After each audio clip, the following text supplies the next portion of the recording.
Bien, bonjour à tous et à toutes. Genèse 19, 26.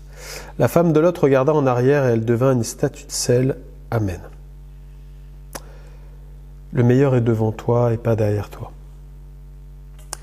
J'aimerais qu'on considère l'état d'esprit de cette femme. Pourquoi elle est devenue comme ça? Qu'est-ce que ça veut dire? La statue de sel, c'est le signe de la mort spirituelle, en fait. Pourquoi je dis ça? Parce que en fait, quand on jette du sel dans un champ, c'est qu'on est en train de le tuer, c'est-à-dire qu'il ne pourra plus produire de plantes. C'est la mort. Le sel vient assécher le sol, vient tuer toutes les plantes qui pourraient pousser, et c'est terminé. Et c'est ce que les Juifs pratiquaient quand ils jetaient le sel sur un champ, c'était fini. Et cette statue de sel montre que c'est la mort, c'est fini. Dieu avait averti en disant, eh bien, quand vous allez sortir de ces villes, ne vous retournez pas en arrière, mais allez droit devant. Pourquoi Dieu a donné cet ordre? Qu'est-ce que ça peut indiquer? Qu'est-ce que ça peut faire de se retourner en arrière? Parce qu'en fait, eh bien, quand on se retourne de cette manière-là, comme elle l'a fait, ça montre trois états d'esprit différents qui montrent qu'en fait, on n'a pas compris et on n'a pas reçu la grâce de Dieu dans sa vie. Et Dieu veut que tu comprennes aujourd'hui la valeur de la grâce dans ta vie.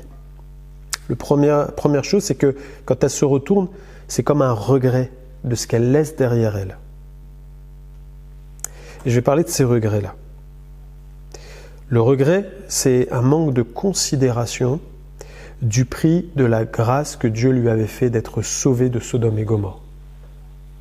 Quand on se retourne en arrière et qu'on commence à dire « Eh bien non, moi je veux retourner à mon ancienne vie », ça veut dire que tu ne considères pas vraiment le prix que Dieu a payé pour toi. Et c'est triste. Un roi 19-20, je vous rappelle juste l'histoire, c'est Élisée qui va recevoir le manteau d'Élie, c'est lui qui va prendre le relais bientôt, et Élie va jeter son manteau sur lui, et la Bible nous dit que Élisée, quittant ses bœufs, courut après Élie et dit « Laisse-moi embrasser mon père et ma mère et je te suivrai. » Élie lui répondit « Va et reviens, car pense à ce que je t'ai fait. » Pense à ce que je t'ai fait. En fait, Élisée est en train de prendre un risque d'aller vers ses parents et ça aurait pu être une retenue familiale, de dire non, je ne vais pas les quitter, je vais être retenu. Et Élie va lui dire cette phrase-là pour vraiment percuter son cœur et qu'il s'attache à l'appel qui est sur sa vie et qui s'attache à Dieu. Il va dire pense à ce que je t'ai fait. Et j'aimerais te dire pense à ce que Christ a fait pour toi. Ne regarde pas en arrière, ne regrette pas ce que tu laisses derrière toi, ne regrette pas ce que peut-être tu as sacrifié pour suivre Christ.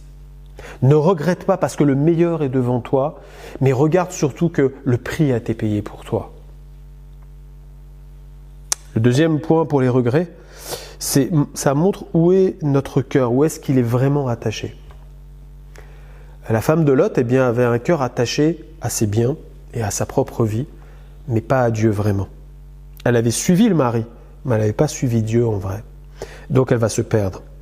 Marc 10, 24, les disciples furent étonnés de ce que Jésus parlait ainsi et reprenant, il leur dit « Mes enfants, qu'il est difficile à ceux qui se confient dans les richesses d'entrer dans le royaume de Dieu. » Amen. Qu'il est difficile. Il ne dit pas que c'est impossible, attention. Il dit « Il est difficile ». Pourquoi? Parce que quand quelqu'un se confie en autre chose que Dieu, place sa confiance ailleurs, il va avoir les plus grandes difficultés pour réellement abandonner ce qui est peut-être sa force aujourd'hui dans ce monde-là et de dire « je m'abandonne entre les mains de Dieu ». Cette femme ne pouvait pas sortir de dire ce que j'avais là c'était ma force, quoi. Elle est en train de perdre sa force, elle commençait à se perdre et au lieu que Dieu devienne son repère, elle est en train de se perdre dans ses anciens repères. Elle n'a pas réussi à dépasser ça et à basculer, à dire non, je me tourne vraiment, ça s'appelle la conversion, je me tourne à 180 degrés vers mon avenir en Jésus-Christ. Et j'aimerais vraiment t'inviter aujourd'hui à toi qui peut-être a du mal à le faire encore aujourd'hui, de dire Seigneur, je viens vers toi, je cours dans tes bras, c'est toi que je veux suivre. Troisième point du regret, c'est qu'elle n'a pas compris que le meilleur était devant elle. Dieu lui avait fait grâce en la sortant de là et en disant file à la montagne. Elle n'avait pas compris. Philippiens 3,8 « Je regarde toute chose comme une perte à cause de l'excellence de la connaissance de Jésus-Christ mon Seigneur, pour lequel j'ai renoncé à tout, et je le regarde comme de la boue afin de gagner Christ. » C'est Paul qui parle là. et qui est en train de déclarer « mais toute ma connaissance, tout mon parcours, tout mon pédigré, eh bien aujourd'hui je les regarde comme de la boue, comme rien. Parce que ce qui m'intéresse, c'est de continuer à avancer et de connaître Jésus-Christ tous les jours de ma vie. » Dans quelle direction es-tu? Il n'y a pas de chrétien élastique, ça n'existe pas. Tu ne peux pas être d'un côté et puis en même temps de l'autre. C'est impossible. Il faut faire un choix. Et aujourd'hui, Dieu veut t'inviter à faire ce choix-là, à dire ne te retourne pas. Ne retourne pas à tes anciens amours, mais suis-moi et aime-moi. Tu vas voir dans quoi je suis en train de te faire entrer. Parce que ce salut-là, je l'ai payé pour toi. Ne regrette rien, mais que je devienne ton trésor aujourd'hui. J'aimerais juste te rappeler ce texte avant la prière.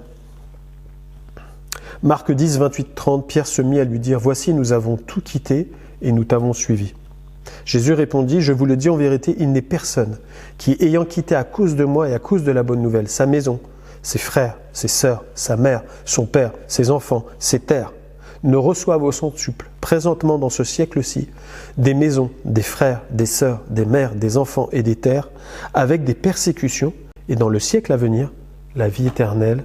Amen. » Jésus dit, non seulement je te prends en charge aujourd'hui, parce que tu as tout quitté, moi je deviens celui qui te prend par la main, je suis ton garant. Et je vais combler ton cœur, ta vie, au-delà de tout ce que tu vivais avant. Et dans le siècle à venir, tu auras la vie éternelle, parce que pour l'éternité, tu seras avec moi. Et c'est tout ce qui compte. Ne perds pas de vue ta destinée en Jésus-Christ. On va prier. Seigneur, merci de bénir mes frères et sœurs qui écoutent cette émission aujourd'hui. Seigneur, tu nous as parlé comme quoi le meilleur est devant nous, de ne pas regretter parce qu'il y a eu un prix qui a été payé. Seigneur, je te prie pour que les yeux de tes enfants aujourd'hui ne soient pas décalés par rapport à la croix, mais qu'ils puissent voir que tu es celui, Seigneur, qui a payé pour eux et qu'ils s'en réjouissent jour après jour. Seigneur, je prie, Père, pour ceux qui n'arrivent pas à abandonner ce monde-là ou leurs attaches que tu demandes de quitter, Seigneur, pour avancer. Seigneur, je te prie pour que ces attaches-là soient déliées sur leur vie et qu'ils puissent avancer avec toi, qu'ils prennent ce choix radical de s'abandonner entre tes mains. Merci, Seigneur, pour ceux qui aujourd'hui font ce pas avec toi. Je te prie de les bénir, de les remplir du Saint-Esprit et qu'ils puissent avancer avec toi jusque dans la vie éternelle. Merci, Seigneur. Amen. Que Dieu vous bénisse et on se retrouve bientôt.